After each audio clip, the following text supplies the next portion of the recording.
Hello learners, welcome back to our channel learn with నందు. ఈ క్లాస్లో బై అనే ప్రిపోజిషన్ గురించి తెలుసుకోబోతున్నాం. ఈ బై అనేది ఎక్కడ వాడాలి, ఎలా వాడాలి, వేటికి వాడాలి అనేది తెలుసుకోబోతున్నాం. బై అనే ప్రిపోజిషన్కు తెలుగు అర్థం చేత. ఈ బై అనే ప్రిపోజిషన్ని ఎక్కడ వాడాలి అని అంటే అక్కడ అని చెప్పడానికి ఉపయోగిస్తారు.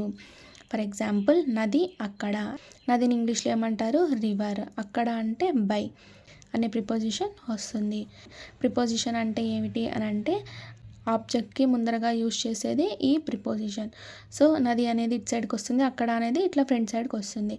సో బై ఏ రివర్ అవుతుంది. రివర్కి ఏం ఆర్టికల్ వస్తుంది? రి అంటే రా అనేది కా నుండి బండ మధ్యలో ఉంది కాబట్టి ఏ అనే ఆర్టికల్ వస్తుంది.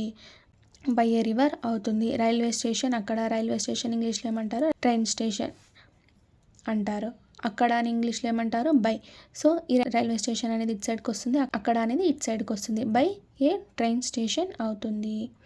లేదా బై ఏ రైల్వే స్టేషన్ అని కూడా అనొచ్చు. రైల్వే స్టేషన్ ఏ ట్రైన్ స్టేషన్ అని కూడా అనొచ్చు, లేదా రైల్వే స్టేషన్ అని కూడా అనొచ్చు. సముద్రం అక్కడ. సముద్రం ఇంగ్లీష్లో ఏమంటారు? సీ. అక్కడ అంటే బై అనే ప్రిపోజిషన్ వస్తుంది. సముద్రం ఇటు సైడ్కి వస్తుంది, అక్కడ అనేది ఇటు సైడ్కి వస్తుంది. బై ద సీ అవుతుంది. అలాగే ఇంకా ఎక్కడ యూస్ చేస్తారు ఈ బై అనే ప్రిపోజిషన్ అని అంటే ట్రాన్స్పోర్ట్కి అతి ముఖ్యంగా వాడతారు. ట్రాన్స్పోర్ట్కి ఈ బై అనే ప్రిపోజిషన్ వాడతారు. ఫర్ ఎగ్జాంపుల్, ట్రైన్లో వస్తున్నాం, బస్లో వస్తున్నాం, ఏరోప్లేన్లో వస్తున్నాం, కార్లో వస్తున్నాం, బండిలో వస్తున్నాం అని అంటాం కదా. అలాంటప్పుడు ఈ చేత బై అనే ప్రిపోజిషన్ని వాడతారు. ఫర్ ఎగ్జాంపుల్, ట్రైన్లో లేదా ట్రైన్ చేత. ఇక్కడ ట్రైన్లో వస్తున్నామంటే చేత అని అర్థాన్ని ఇస్తుంది. ట్రైన్ చేత వస్తున్నాము. ప్రిపోజిషన్ అంటే ఏమిటి? ఆబ్జెక్ట్కి ముందరగా యూజ్ చేసేది ఈ ప్రిపోజిషన్. సో ఈ లో అనేది ఇటు సైడ్కి వస్తుంది, ట్రైన్ అనేది ఇటు సైడ్కి వస్తుంది. బై ట్రైన్ అవుతుంది. బస్సు లో. బస్ని ఇంగ్లీష్లో ఏమంటారు? బస్. లో అంటే బై. ఈ బస్సు అనేది ఇటు సైడ్కి వస్తుంది, లో అనేది ఫ్రంట్ సైడ్కి వెళ్ళిపోతుంది. బై బస్ అవుతుంది. ఏరోప్లేన్ ఇంగ్లీష్లో ఏమంటారు? ఏరోప్లేన్. లో అంటే బై అనే ప్రిపోజిషన్ వస్తుంది. ఈ లో అనేది ఇటు సైడ్కి వస్తుంది, ఏరోప్లేన్ అనేది ఇటు సైడ్కి వస్తుంది. బై ఏరోప్లేన్ అవుతుంది. కారు చేత. కారు ఇంగ్లీష్లో ఏమంటారు? కారు. చేత అంటే బై. ఈ చేత అనేది ఫ్రంట్ సైడ్కి వస్తుంది, కార్ అనేది ఇటు సైడ్కి వస్తుంది. బై కార్ అవుతుంది.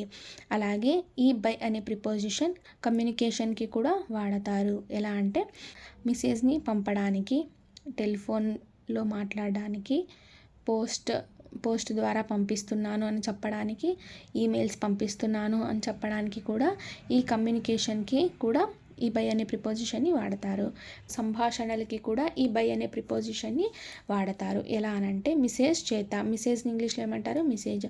చేత అంటే బై. చేత అనేది ఫ్రంట్ సైడ్కి వస్తుంది, ప్రిపోజిషన్ కాబట్టి ఫ్రంట్ సైడ్ ఆబ్జెక్ట్కి ముందరగా యూజ్ చేస్తాం ఈ ప్రిపోజిషన్ కాబట్టి ఈ చేత అనేది ఫ్రంట్ సైడ్కి వస్తుంది, మెసేజ్ అనేది ఇటు సైడ్కి వస్తుంది. బై మెసేజ్ అవుతుంది. టెలిఫోన్ చేత. టెలిఫోన్ ఇంగ్లీష్లో ఏమంటారు? టెలిఫోన్. చేత అంటే బై అనే ప్రిపోజిషన్ వస్తుంది.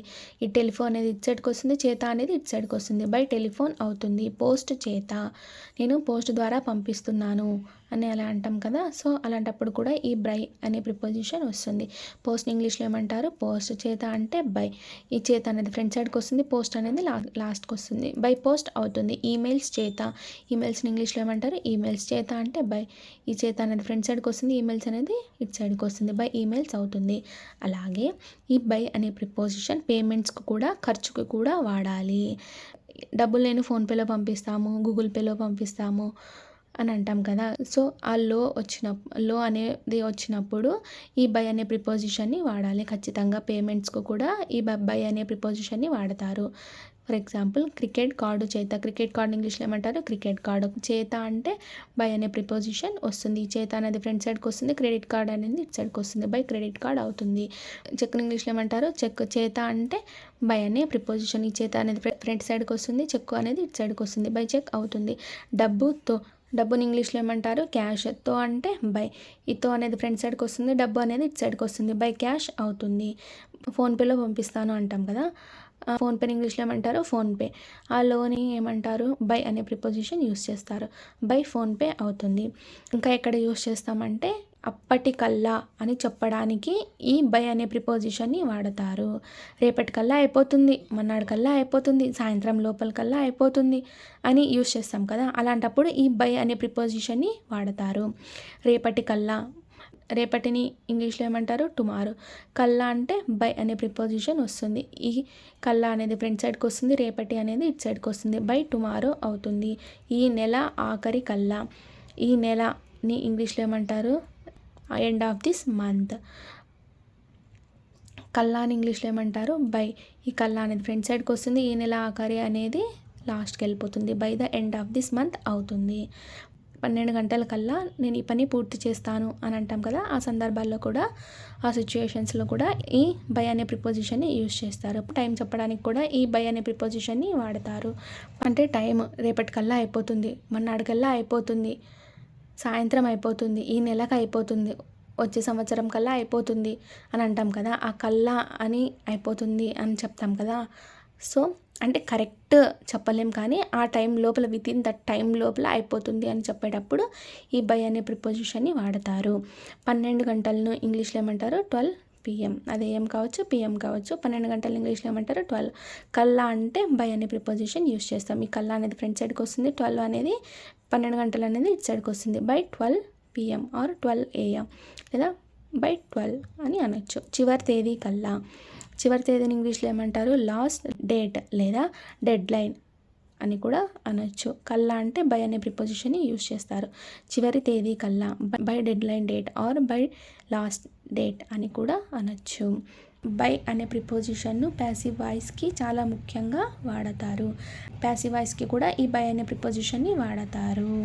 ఫర్ ఎగ్జాంపుల్ రాముడి చేత. రాముడు ఇంగ్లీష్లో ఏమంటారు రామ. చేత అంటే బై. ఈ చేత అనేది ఫ్రంట్ సైడ్కి వస్తుంది, రాముడు అనేది ఇటు సైడ్కి వస్తుంది. బై రామ అవుతుంది. ఒక పని రాముడి చేత చేయబడింది అంటే that work done by Rama అని అంటాం కదా, ఆ సందర్భాల్లో ఈ బై అనే ప్రిపోజిషన్ని వాడతారు. నా చేత. ఆ పని నా చేత అవ్వబడింది, దట్ వర్క్ డన్ బై మీ అని అంటాం కదా, అప్పుడు కూడా ఈ బై అనే ప్రిపోజిషన్ని వాడతారు. నా అని ఇంగ్లీష్లో ఏమంటారు మీ. చేత అని ఇంగ్లీష్లో ఏమంటారు బై. ఈ చేత అనేది ఫ్రంట్ సైడ్కి వస్తుంది, నా అనేది ఇటు సైడ్కి వస్తుంది. బై మీ అవుతుంది.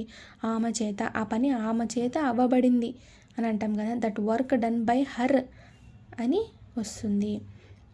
సో ఒక పని లేదా ఏదైనా సరే ఒకరి వల్ల అయ్యింది అని చెప్పడానికి ఈ బై అనే ప్రిపోజిషన్ని వాడతారు. ఆమెని ఇంగ్లీష్లో ఏమంటారు హర్. చేత అంటే బై. ఆమె అనేది ఇటు సైడ్కి వస్తుంది, చేత అనేది ఇటు సైడ్కి వస్తుంది. బై హర్ అవుతుంది. నెక్స్ట్ నా అంతటా నేనే. నా అంతటా నేనే అని చెప్పడానికి మై సెల్ఫ్ అవుతుంది. నాకెవరు హెల్ప్ చేయలేదు, నా అంతకు నేనే చేసినాను అని చెప్పేటప్పుడు ఈ బై అనే ప్రిపోజిషన్ని వాడతారు. బై మై సెల్ఫ్ అవుతుంది. ఆమెంతటా ఆమెని ఇంగ్లీష్లో ఏమంటారు హర్ సెల్ఫ్ అని అందరూ. ఆమెకి ఎవరు హెల్ప్ చేయలేదు, ఆమెంతగా ఆమె చేసింది, ఆమెంతటా ఆమె వచ్చింది అని చెప్పేటప్పుడు ఈ బై అనే ప్రిపోజిషన్ని యూజ్ చేస్తారు. బై హర్ సెల్ఫ్ అవుతుంది. మనమంతటా మనమే. By ourselves. వాళ్ళంతటా వాళ్ళే. By themselves. మీరంతటా మీరే. By yourselves. ఒకరే ఉంటే బై యువర్ సెల్ఫ్ అవుతుంది. ఇక్కడ మీరు అనేది ప్లూరల్ వచ్చింది కాబట్టి సెల్ఫ్స్ అని వస్తుంది. By your shelves. అదంతటా అదే. By itself. అర్థమైందా లెర్నర్స్? ఈ బై అనే ప్రిపోజిషన్ ఎక్కడెక్కడ యూజ్ చేస్తారు అని అంటే అక్కడ ఉంది అని చెప్పడానికి, ట్రాన్స్పోర్ట్స్కు, పేమెంట్స్కు, కమ్యూనికేషన్స్కు, అప్పటికల్లా ఇప్పటికల్లా అని చెప్పడానికి, మరియు ప్యాసివ్ వాయిస్కి కూడా ఈ బై అనే ప్రిపోజిషన్ని వాడతారు. నా అంతటి నేనే చేసినాను, ఆమె అంతటి ఆమె చేసింది అనేటప్పుడు కూడా ఈ బై అనే ప్రిపోజిషన్ని యూజ్ చేస్తారు. Thank you so much for watching this video. Please subscribe to learn with Nandu channel for more videos. Thank you.